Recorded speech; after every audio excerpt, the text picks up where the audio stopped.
1-2. This is out toward right field. Going back Carlos Tucker. He's watching it go. That is gone. Career home run number 300 for Mike Trout. What is going on,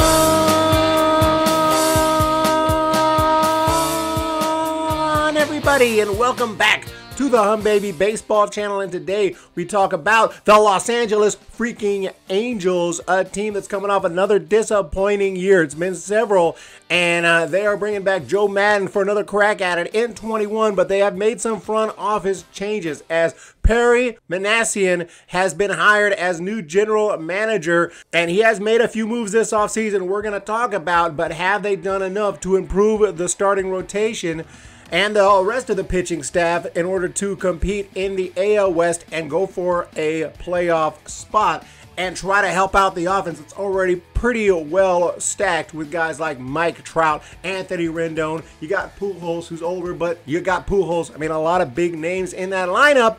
What is going to happen in 2021? So let's get into this, starting with the new arrivals, and you can see there on that list. And yep, there's pitching. They have added pitching. Is it good enough, though?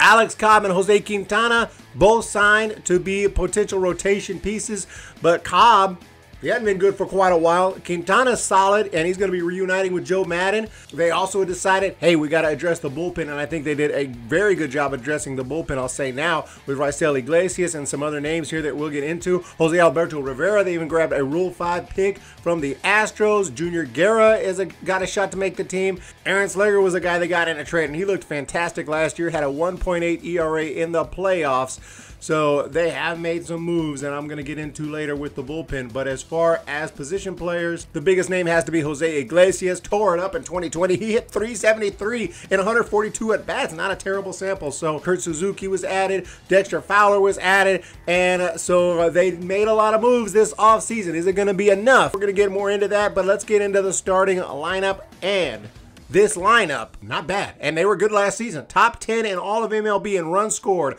home runs, on-base percentage, and most of the big contributors are back, including David Fletcher, who hit 319, struck out just 25 times in 230 plate appearances, and he had the best contact rate in all of baseball. That is nice to have a guy like that starting off your lineup. And then at first base, Jared Walsh will usually be there. He's got massive power potential. This guy crushed 36 home runs in just 382 at-bats with the Salt Lake Bees in AAA 2019. And he started to tap into that power last season. He hit a home run every 11 at-bats. I think he's having a breakout year in 21. He's going to hit at least 30, and he might push 40 for 2021. Now, Albert Pujols is still there. He'll play some first in DH, and it'll be his final year of the mega deal for Pujols of the Hall of Fame career. I don't know if he's retiring, but there has been talk of that. So just depending on how many games he gets in, he could be good for, 20 plus home runs. He knows how to hit. He also, like Fletcher, just struck out 25 times all season long. So he knows how to hit. And then you got Mike Trout, who perhaps the best player in all of baseball. We all know, in my opinion, he is, and he can still fly. He doesn't steal as many bases as he used to. The exit velocity is just as elite as always. All the numbers are there. Expect big things from Trout in 21. Maybe he'll snag another MVP. Didn't get one last year, but he's good for an MVP every other year or so. So you got Trout, Rendon. That completes probably the best offensive duo in baseball. He had a higher WAR than Trout in 2020, and they both were in the top 10 for AL MVP. Justin Upton next. I mean, that's another big name, and he's probably good for 20 to 25 bombs. Just 33. I mean, he's not grandpa yet, but getting a little bit older. Could have a resurgence because he has been struggling with batting average and defense and some other things like that. But Justin Upton's still a very solid bat. Pitchers have to be careful about. Also got to mention Joe Adell, still in the system, first round pick. He's only 21 years old. He had a pretty rough year last year in his rookie campaign for the Angels. He hit only 161 with 3 home runs, and he struck out in almost half of his at-bats. So a pretty rough year. He may start the year in the minors, get some more experience there before he gets that call-up, but Adell still in the system for the Halos. Shohei Ohtani is back looking completely healthy. He is pitching and hitting well, and he is ready to have a big season. He hasn't been been hitting that great lately, but I think with a fully healthy body, he should be back to around that 286, 18 home run performance he put on in 2019. Dexter Fowler is next, a little bit past his prime, but another big name. Everyone knows Dexter Fowler. He's got extreme patience at the plate, intelligence, brings some pop as well. And Iglesias, like I mentioned, what a 2020 he had. He became more aggressive. He had nearly a 1,000 OPS, and all these, huge gaudy numbers that he put up last year probably won't be able to maintain through 162. But you don't really have to maintain a 360 plus batting average. He's going to be over 300, and he's going to be very productive. Max Stassi should be the catcher after hitting 278 with 7 home runs last season, and he really impressed. He had a breakthrough year, and Suzuki will be the backup, but if either Falter get hurt, they still have Anthony Bemboom there ready to go. So there is depth at catcher. And, this lineup, it's a lot to like. You got 2 of the best players in the game right in the middle. You got pure hitters that rarely strike out like Fletcher and Pujols. And Pujols obviously could go deep at any moment. Superstar talents all over. You got Ohtani healthy. And, maybe a weak spot in the lineup is a guy who can hit maybe 25 home runs in Justin Upton. That is a pretty good lineup when your weak guy is hitting 25 home runs. And, a lot of good potential here. So, clearly, this is a strength of the team. I'm going to give this lineup an A-. Now to the rotation, and this is tough to grade. The rotation's been tough, and it's a problem area, has been for a long time, and they rarely make really big signings. They don't sign top MLB pitchers. And they do have Ohtani, and with him healthy and pitching, he could be elite. He could be the best they got. But with him pitching, they are going to go with a 6-man rotation, so he's only going to pitch about once a week. These other guys have to step up, like Dylan Bundy, who was good last year after 2 terrible years in Baltimore. But then he came out with 6-3 with a 3.29 ERA and a 9.9 strikeout rate. He has to do something like that again in 2021. Doesn't have to be as good, but he has to be solid. And then, of course, Andrew Heaney. He can eat up innings, he can strike guys out, but he will give up some bombs, and he's going to have an ERA probably around 4.5 if he's doing well. So they did make some moves. Like I said, Jose Quintana, and that's about the least the Angels could do this offseason was sign Jose Quintana. They probably needed to do more. But, Quintana is solid. He's got an 83-77 career record, 3.73 career ERA, but lately he's been injury prone. And that's going to be another thing with this rotation. Pretty much the entire rotation has had injury problems. I don't know, pretty much every player has had injury problems, but you would like to have at least a couple guys in your rotation who you feel, are not going to get hurt. And I just don't know. Ohtani should be all right, but that's the thing about this rotation. It's not that it's the worst rotation. I just don't know if they could stay healthy. But yeah, you got Quintana and then Griffin Canning. Obviously he had some issues last year with injuries as well and looked good down the stretch. Once he got healthy, he looked solid. Finished with the 3.99 ERA. He won a Gold Glove. He should be all right. You got Alex Cobb. And Alex Cobb, he was good a long time ago, in the early 2010s with the Rays. He'll be also reuniting with Joe Madden. But his performance has declined since then, and he's had multiple injuries, and Tommy John, and everything else under the sun. So, everyone's talking him up right now, saying how awesome he looks in spring training. He looks amazing and whatnot. I'm not saying I don't think he looks amazing right now. Maybe he does, but you got to do it in the regular season, and the rotation hasn't lately. But Ohtani, fully healthy, he's going to be able to let it fly out there. He's got that elite splitter. He's got plus heat.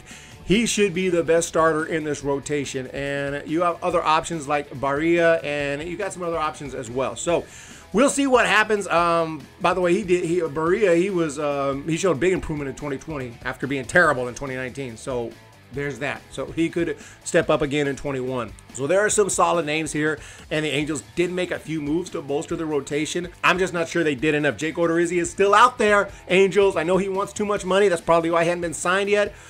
But you might want to go ahead and snag someone like that. It's a miracle there are still guys out there like Odorizzi. So, for this rotation to work out, Bundy is going to have to prove 2020 wasn't no fluke, and the rest of this rotation will have to stay healthy and effective. Some would say they're very injury prone. I don't want to say they're all injury prone, but they've all had injury issues. And so, it's not likely for this entire rotation to be awesome. Now, they do have some prospects coming through. I don't think they're going to be big league ready, but they might just throw them in there anyway, including some draft picks in 2020, some big-time guys like Reed Detmers. So we'll see what happens. But for now, I'm going to give this rotation a C-, only because they have Ohtani completely healthy. Bundy pitched well last year. Quintana has been solid. I mean, the names are there, so I'm not going to give them a D or an F, but I'm going to say C- because I just don't have faith that this rotation is going to be solid enough and healthy enough to push this team into the playoffs. Moving on to the bullpen, I mean, the Angels basically tore down and rebuilt it. They have a few names left over, but the biggest upgrade is Raisel Iglesias. No doubt he's going to pound the zone, mid to high 90s, 6 slider, great changeup. He saved 34 games for the Reds in 19, 8 more last year. He had a 2.74 ERA. I don't think he's, the best closer in the game, but he is top 10, top 5 closer in baseball, maybe somewhere on there. I'm not sure, but maybe I could do a ranking. Top 30 closers. Let me know. But yeah, I mean, he is decent. He is definitely more than decent. He is going to be a huge upgrade for the bullpen. He's going to shut down a lot of teams. And there are a couple guys coming back. 2 guys who will be back are Mike Myers and Felix Pena. And Myers, maybe you saw the viral video on his St. Louis Cardinals debut, which was absolutely terrible. But he learned a new cutter last year, and he has become a beast. He struck out 43 guys in 30 innings with a 2.1 ERA, and hopefully that was absolutely no fluke, and he can be huge from that bullpen. And then Pena, another solid arm, former starter, and he showed big improvements out of the bullpen. Seems a little more comfortable out of the pen, and hopefully the same might happen for Patrick Sandoval this year, who has good stuff, but he has not been that great as a starter. Maybe he'll be better out of the pen. Ty Buttry's a guy with a nice slider, but he struggled in 2020, and especially when they tried him out as a closer, wasn't going to work. I think he'll be fine as more of a mid-innings type of reliever. He's going to have an ERA around 4. He's going to get it done. And then after that, Junior Guerra, I think he'll probably make the team. It's a minor league deal, if I'm not mistaken. So, like I said earlier, Aaron Slager's a big pickup. Alex Claudio is a guy who has got that sidearm motion, and it can be very deceptive. Has had a pretty nice career as well, and that was a nice pickup. So, the pen has improved. I think it's going to be a lot better. I don't think the rotation was improved enough, but I think the pen, should be okay. I'm going to give it a B-, and we'll see from there. So the Angels, a team that has a great looking lineup, a much improved bullpen in my opinion, but still a lot of question marks with the rotation. I think the majority of the rotation should be okay if they stay 100% healthy, but it just doesn't feel likely. But I mean, I just think that they could have used a big arm to go with Ohtani. And, you have, like I said, yes, you have, all those guys. I mean, they have names there. I just think they could have used one big star. Didn't have to be, like Bauer, but they could have used one solid name. And Jake Odorizzi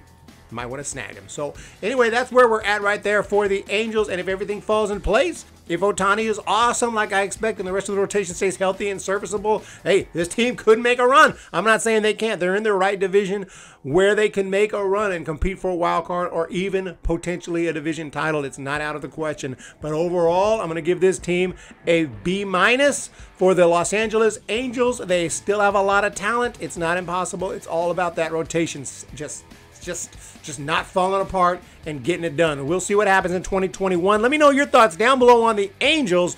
Best of luck in 21. Hope you've been enjoying the previews. Only a few more teams to go. You guys have a great day. Hit the subscribe button. Hit the thumbs up button. And we will talk to you next time. See ya. When the Giants come to town, it's bye-bye.